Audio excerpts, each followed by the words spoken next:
Report বলছে এই ট্যাঙ্কে 80টারও বেশি শার্ক আছে, আর এরপরে আমরা এই ভিডিওতে ওদের সাথে সুইম করে এক্সপিরিয়েন্স করব।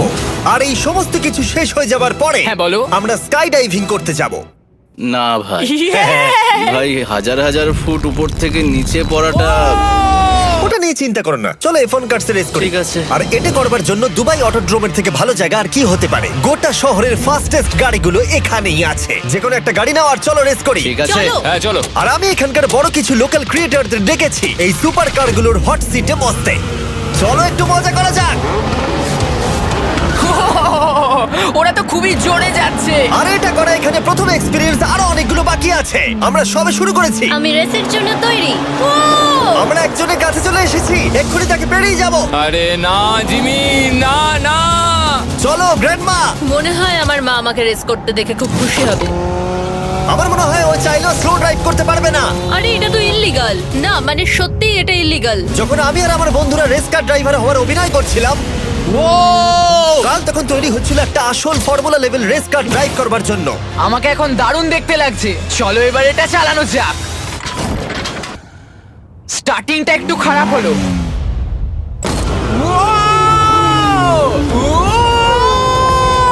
ও মাই গড, আমি একটা ফর্মুলা কার চালাচ্ছি। এটা আমার জীবনের সবথেকে সেরা দিন। এই এক্সপেরিয়েন্সের মূল্য যা তাতে এই ব্র্যান্ড নিউ ল্যাম্বরগিনিটা হয়ে যেত। আমি আর একটু মজা করতে চাই। তোমরা সবাই দেখে নাও এই গাড়িটা কতটা ফাস্ট হতে পারে। এবার চলো NBA গেমে যাওয়া যাক, যেটা হবে আবু ধাবিতে। কিন্তু সত্যি কথা বলতে বন্ধুরা, আমি স্পোর্টস কার চালাতে পছন্দ করি না, প্লাস পার্ক করবার জায়গা পাচ্ছি না। তাই আমি একজনকে খুঁজছি যে এটা নিয়ে নেবে। তোমরা কি কেউ মিস্টার বিস চ্যানেল দেখেছো? হ্যাঁ। এর তো সাবস্ক্রাইব করা আছে। আমি কি তোমাকে এই ল্যাম্বরগিনিটা দিতে পারি? আমি চাই এটা যেন অন্য কেউ পায়। কি? এটা ও কি বললো? এই যে স্যার সিকিউরিটি, এদিকে আসুন। ও ইনি সাবস্ক্রাইব করেছেন। এই ল্যাম্বরগিনিটা আমি দিতে চাই। হ্যাঁ, please. ঠিক আছে, ভেতরে বসুন। এখন থেকে অফিশিয়ালি এই ল্যাম্বরগিনিটা আপনার। আমার হাত পা কাঁপছে এখন। এই জন্য বলি সাবস্ক্রাইব করতে। তোমরা ল্যাম্বরগিনি না পেলে আমার কষ্ট হবে। আরে বন্ধুরা, তোমরা কি করছো? আমাদের ও, কোর্ট হ্যাঁ, সাইড চলো, টিকিট চলো, আছে, হ্যাঁ, মজা চলো। করুন। আমি খুবই খুশি। ল্যাম্বরগিনিটা দিয়ে দেবার পরে আমি চলে গেলাম প্রো বাস্কেটবল গেম দেখতে।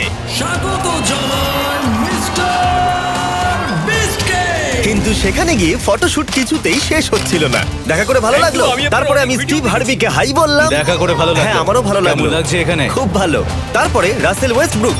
ভালো আছে তো? হ্যাঁ, খুব ভালো। এখনো $2 লাখ এক্সপিরিয়েন্স নেওয়া বাকি আছে। তাই আমরা এরপরে চলে গেলাম একটা বড় ওয়াটার পার্কে। তারপরে মরুভূমির একেবারে মাঝখানে পেঙ্গুইনদের দেখা পেলাম। আমি শুনেছি তুমি আলফা। এটাই বোধহয় আলফার বৈশিষ্ট্য। আর যেহেতু এটা যথেষ্ট ছিল না, আমি এখন একটা বড় পুলেতে রয়েছি 80টা শার্ক আর স্ট্রিং রেদের সাথে। Hello sir. এই এই এদিকে এসো, আমি তোমার সাথে কথা বলতে চাই। ওকে বাজ লাইটইয়ারের মতো লাগছে। এক্সকিউজ মি স্যার, আমরা তাহলে অবশেষে পেলাম। আমি এখন অ্যাকুয়াম্যান, শার্কদের রাজা। আমার প্রথম আদেশ হলো শার্করা ওকে গিয়ে কামড়ে দাও, আমাকে নয়। ঠিক আছে? ও, কার্লকে অ্যাটাক করো। আমি তোমাদের লিডার, কার্লকে অ্যাটাক করো। তোমাদের কোনো লিডার নেই। এরা কি আমার অক্সিজেনটাকে খুলে নিচ্ছে? ঠিক আছে, এরা আমাকে মাছের খাবার বানিয়ে দেবার আগে আমরা আমাদের ডিনারটা করে নিয়ে একটা ফিউচারিস্টিক রেস্টুরেন্টে গিয়ে। সবাই কেমন আছো? জিমি, তুমি এখানটায় বসো। এটা কি জিমি? আমি জানি না, আমি কোন রেস্টুরেন্টে আমার বন্ধুদের থেকে এতটা দূরে বসে খাবার খাইনি। জেন্টলম্যান, এই লাইফ টাইম এক্সপিরিয়েন্সটা করার জন্য তৈরি হয়ে যান। আমরা আমাদের প্রথম কোর্স শুরু করব। এটা একবারে খেয়ে নিতে হবে। চিয়ার্স। চিয়ার্স। আমার যদি এটা পছন্দ না হয়? এটা ভালো খেতে? এটা দারুণ খেতে। এটা কি তাহলে একবারই খেতে হয়? ঠিক আছে। ও, এসব কি হচ্ছে? ও ও, ও, এটা কি? এটা কি? এটা কল অফ ডিউটির মিশনের মতো লাগছে। আমাকে কি হ্যাক করে নিয়েছে? আমি তো ভেবেছিলাম এটা রেস্টুরেন্ট, মুভি থিয়েটার নয়। আমি বুঝতে পারছি না কি হচ্ছে। এই 9 কোর্স মিলটা ঘেরা আছে ফুল 360 ইন্টারঅ্যাক্টিভ ভিজুয়াল দিয়ে, যেটা ডিশ অনুযায়ী চেঞ্জ হয়। ও ভাই, আরে দাঁড়াও, ও এটা তো তোমার টাচে রেসপন্স করছে।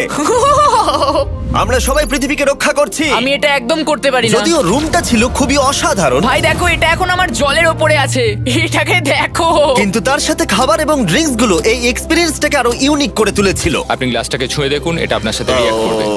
আমরা 9টা জিভে জল আনা ডিশ ট্রাই করেছিলাম, টাটকা সি ফুড থেকে শুরু করে ওয়াও, এটা দারুণ খেতে। গোল্ডেন ওয়াগু বার্গার পর্যন্ত। তোমার ভালো লেগেছে? একদম। দেখো, জেনারেলে ভালো লেগেছে, কিন্তু ফাইনাল কোর্সটা আমাদের জন্য স্পেশালি তৈরি করা হয়েছিল।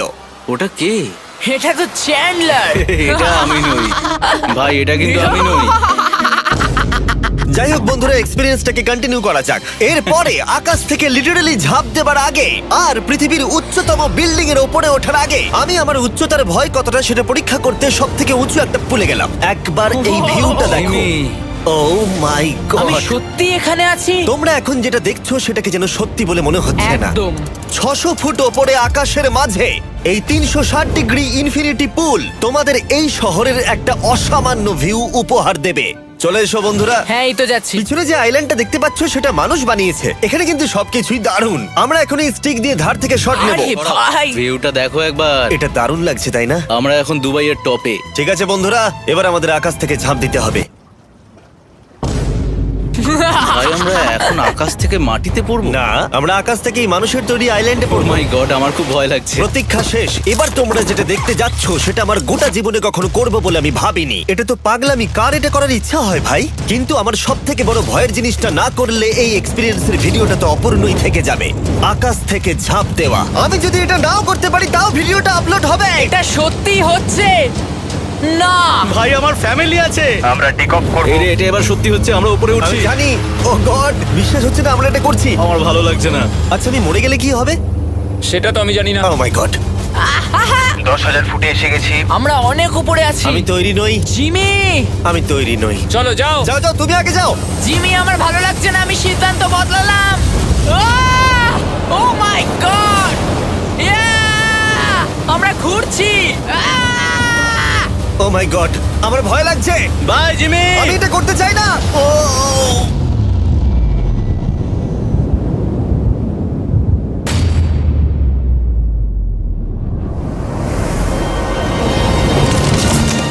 ও মাই গড, এটা খুবই ভয়ঙ্কর।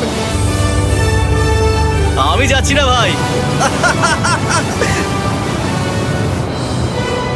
আহ! এটা কেমন লাগলো? ওহ, খুব ভয় পেয়েছি। তুমি ভয় পেয়েছো? হ্যাঁ, আমরা এখনো অনেক উঁচুতে আছি। এটাই হয়তো আমার জীবনের সব থেকে বড় ভয়। ও মাই গড, ও মাই গড। কিন্তু আমি তোমাদের জন্য করলাম। ও, ও, ও, ও, ও, ও, ও, ওকে, আমি নেমে পড়েছি। আমি নেমে পড়েছি। চ্যান্ডলার কোথায়? চ্যান্ডলার ঝাঁপ দেয়নি? চ্যান্ডলার কোথায়? চ্যান্ডলার হয় ঝাঁপ দেয়নি, না হলে মাটিতে পাপড় হয়ে গেছে। ও গড, আমি চাই না এটা হোক। সরি জিমি, এটা আমি করব না। যাক, ভালো হয়েছে আমি চ্যান্ডলারকে নিয়ে আসিনি এই ভিডিওর সব থেকে বড় এক্সপিরিয়েন্সটা করতে। তার কারণ হলো আমার পিছনে রয়েছে বুর্জ খলিফা, পৃথিবীর উচ্চতম বিল্ডিং। আর এই এক্সপিরিয়েন্সটা করতে আমি এই বিল্ডিং এর একেবারে টপে যাব। এই 2700 ফিট উঁচু বিল্ডিং এর একেবারে টপে পৌঁছানোর জন্য প্রথমে আমাকে 160 তলা অব্দি লিফটে করে যেতে হবে। আর তারপরে যে 900 ফুট আরো বাকি থাকবে সেটা সিঁড়ি দিয়ে ওঠা ছাড়া আমার কাছে আর কোনো উপায় নেই। এটা অনেকটাই উঁচু। উফ, এখনো অনেক সিঁড়ি উঠতে হবে। উফ, আমি বুঝতে পারিনি ওপরে উঠতে গেলে এতটা পরিশ্রম করতে হবে। আমি 1 ঘন্টা ধরে ওপরে উঠবার পরেও এখনো অনেকগুলো সিঁড়ি ওঠা বাকি ছিল। আমি ভাবলাম আমি টপে উঠে গেছি, কিন্তু এখনো এতটা ওঠা বাকি। মনে হচ্ছে যেন শেষই হচ্ছে না। এবার আমার মনে প্রশ্ন আসতে শুরু করলো যে এটা আমি সত্যিই পারবো কিনা। মনে হচ্ছে এটা আমি পারবো না। আচ্ছা, আমরা কাছাকাছি এসেছি। এটাকে তোমরা না ধরতে পারো। এত প্রতিকূলতা সত্ত্বেও আমি নিজেকে বোঝাচ্ছিলাম যে আর কিছুক্ষণের মধ্যেই আমি খুব অল্প সংখ্যক মানুষের মধ্যে একজন হব যারা পৃথিবীর সব থেকে উঁচু বিল্ডিং এর টপে উঠেছে। আমি বুঝে গেছিলাম এখান থেকে ফিরে যাওয়া যাবে না। ঠিক আছে, আর একটু। এই তো, আমি পেরেছি। আমি এখন পৃথিবীর সব থেকে উঁচু বিল্ডিং এর টপে দাঁড়িয়ে আছি। এটা অসাধারণ। বাপরে, কত উঁচুতে আছি। আমার খুব ভয়ও লাগছে। আমার নিচে তাকালে হবে না, শরীর খারাপ হয়ে যেতে পারে। ভয় লাগছে আমার। স্বীকার করছি, ফেস্টিভ্যালের স্বাদ মাটিতে ভালো লাগে, কারণ মাটিতে আমার পড়ে যাবার ভয় থাকে না। আমি উচ্চতায় ভয় পাই। যখনই আমি আমার কোনো ভয়ের সম্মুখীন হয়েছি তখন সেটা আমাকে অনেক কিছু শিখিয়েছে এবং মজাও দিয়েছে। এটা করে আমি খুব খুশি হয়েছি। তোমাদেরকেও বলবো কমফোর্ট জোনের বাইরে এসো, এমন কিছু করো যেটা তুমি সাধারণত করো না। তাতে তোমরা অনেক কিছু শিখবে আর মজাও পাবে। দেখার জন্য ধন্যবাদ। আশা করবো এই ভিডিওতে আমাদের পরিশ্রম তোমাদের ভালো লেগেছে। সবাইকে আই লাভ ইউ।